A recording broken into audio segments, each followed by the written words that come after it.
जय सिया राम। दोस्तों नमस्कार।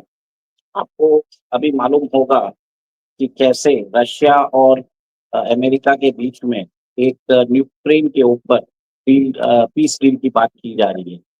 और कल रशिया के राष्ट्रपति Vladimir Putin has agreed for a peace deal with American president Donald Trump. और उन्होंने बोल दिया है कि पीस ट्रीटी होगी पर मुझे मेरे टर्म्स पे होगी। जो आपने टर्म्स दिए हैं that is not possible.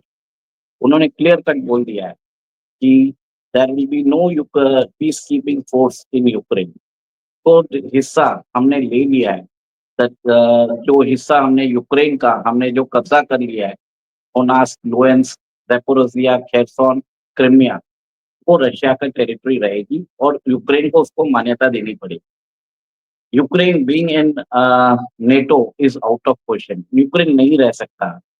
And one more thing, आपको एक और एक चीज़ है, दिस पीस ट्रीटी जो आपने बताया है, इट इज़ एक्चुअली इसमें ये बोला है कि आप सी और एयर फ़ोर्स का उपयोग नहीं करेंगे, जबकि लैंड पे युद्ध चलता रहेगा। तो रशिया ने डायरेक्टली बोल दिया है कि मोमेंटम उनके पास है, उनके पास जो स्ट्राइक पावर है, right now they are at top. Why should they lose the momentum? उन्होंने यूक्रेनियन जो पीस ट्रीटी है, उसको एक तरह से बोल दिया कि यूरोप वापस यूक्रेन को रीआर्मामेंट करेगा, उनको वापस उनको मिसाइल डिफेंस सिस्टम देगा। और आपको मालूम है कि कैसे अमेरिका ने रियल टाइम इंटेल बंद कर दी थी और आफ्टर जब यूक्रेन माना तब उन्होंने वापस रिज़्यूम कर दिया है। पर अभी रिपोर्ट्स आ रहे हैं कि यूक्रेन के राष्ट्रपति व्लादिमीर ज़ेलेंस्की ने बोला है कि वो रशिया की जो ऑक्यूपाइड टेरिटरीज़ है, उसको वो मान्यता देने वाले नहीं हैं। उन्होंने अमेरिका से कोई भी मिनरल ट्रीटी की नहीं है। तो अब ये क्या हो रहा है, दिस इज़ अ गेम। ऐसा है, बहुत सारा कन्फ्यूजन चल रहा है। मेरा मानना ये है कि यूक्रेन में तब तक शांति बहाल नहीं हो सकती जब तक ज़ेलेंस्की रहेंगे। और अब लगता है कि ज़ेलेंस्की को रिप्लेस करने का टाइम आ चुका है। और बहुत हद तक देखिए, इलॉन मस्क ने भी बोला था कि आप एक काम करिए, यूक्रेन के जो 10 ओलिगार्क्स हैं, जो मोनाको में रहते हैं, उनके ऊपर इन्वेस्टिगेशन चालू कर दीजिए, इमीडिएटली ये युद्ध बंद हो जाएगा। और आपको मालूम है नेक्स्ट डे क्या हुआ? इलॉन मस्क का जो एक्स अकाउंट है, तो उसके अंदर अटैक हुआ और इलॉन मस्क ने बोला था कि जो भी आईपी एड्रेस थे, ये यूक्रेन से हुए थे। और सिंपल सा चीज़ है, 2-3 दिन से हम देख रहे हैं कि मॉस्को के ऊपर ड्रोन अटैक होते जा रहे हैं। और ये ड्रोन अटैक उस समय हो रहे हैं व्हेन अ, सऊदी के अंदर जेद्दा में पीस टॉक्स चल रही थी between US and Ukraine. And एक तरह से यूरोप एक तरह से यूरोप, यूके और फ्रांस नहीं, UK and France both in Europe wants this war never to end. आपको ये भी मालूम होगा कि कुछ दिन पहले 2-3 साल पहले ऐसा ही कोई पीस ट्रीटी आया था। तब British prime minister Boris Johnson ने यूक्रेन के राष्ट्रपति को मिले थे और उन्होंने इस्तांबुल अकॉर्ड था वो, उससे पीछे हट गए थे। तो कहीं न कहीं मुझे ये लगता है कि जो ट्रबल क्रिएटर्स हैं इसमें, स्पेसिफिकली यूनाइटेड किंगडम है, फ्रांस है और जो ओलिगार्क्स है यूरोप के, वो नहीं चाहते कि ये युद्ध रुके। आज डोनाल्ड ट्रम्प एक ही चीज़ बोल रहे हैं कि इस युद्ध के कारण every week 2000 Ukrainian people are dying. Ukraine के अंदर आज उनकी माली हालत खराब है।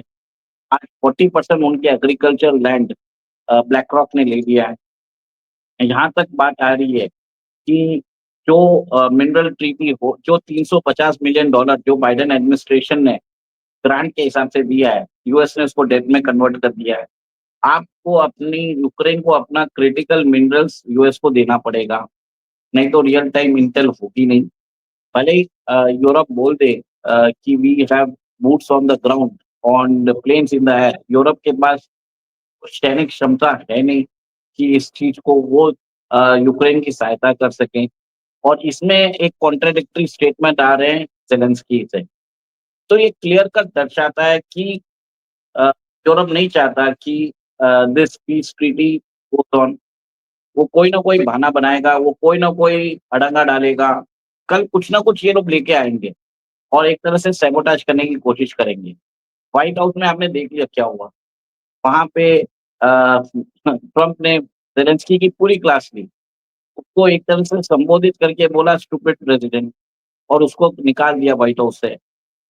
तो आपको ये लगता है मुझे ये लगता है कि ज़ेलेंस्की का जो रेसिडुअल वैल्यू है वो खत्म हो चुका है।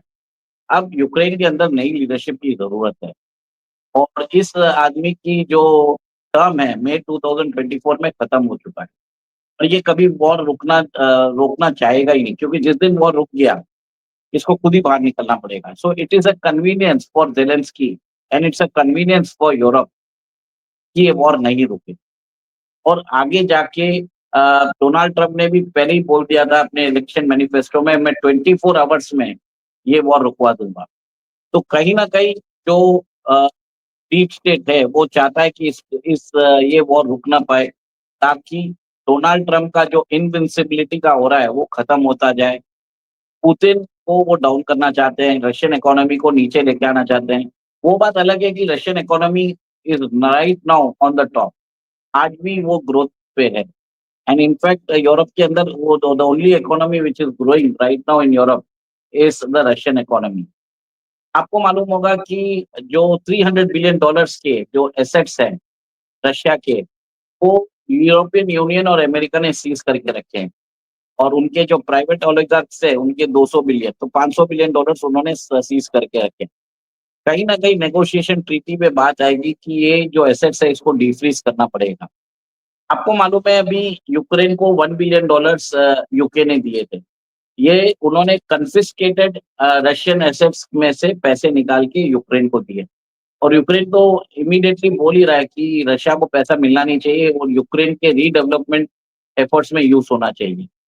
इसका मतलब ये है कि कल कोई भी nation group of countries Europe की, वो कोई भी नेशन के एसेट्स को सीज़ कर सकते हैं।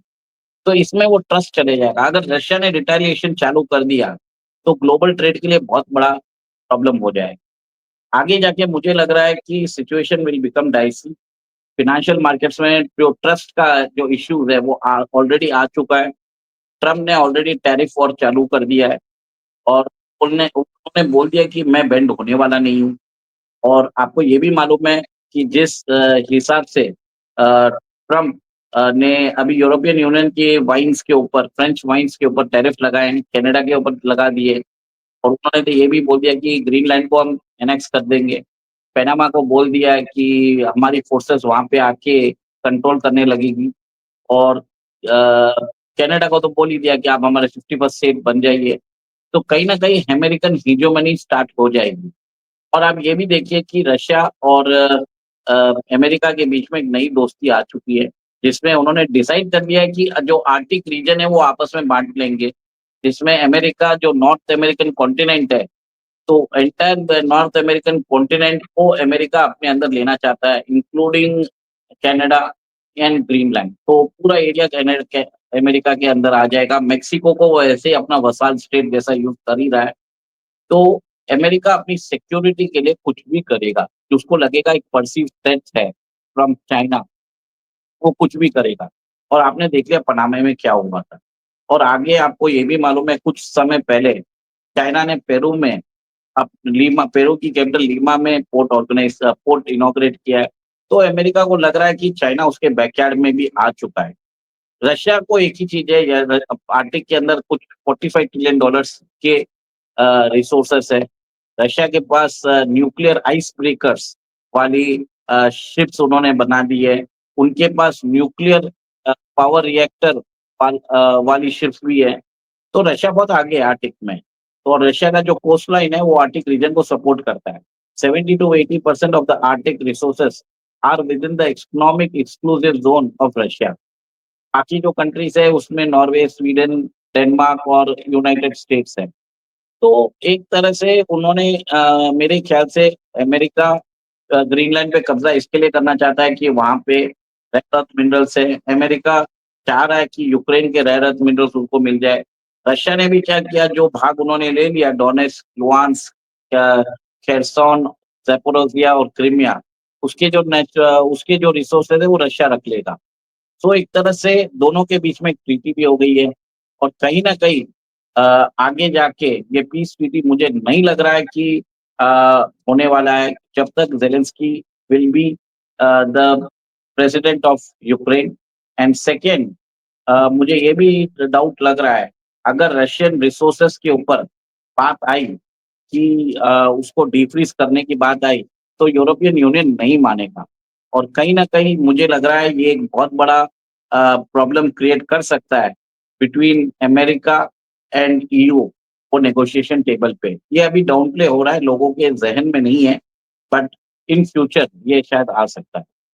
बस यही अपडेट है और यूक्रेन और रशिया के वॉर के बीच में और मेरी आशा ये है कि इसके अंदर डेवलपमेंट्स होते जाएँगे और हम आपके सामने अपनी जो एनालिसिस है, जैसे-जैसे इवेंट्स होते रहेंगे, we will be coming up with all the analysis. Thank you, take care, जय श्री राम।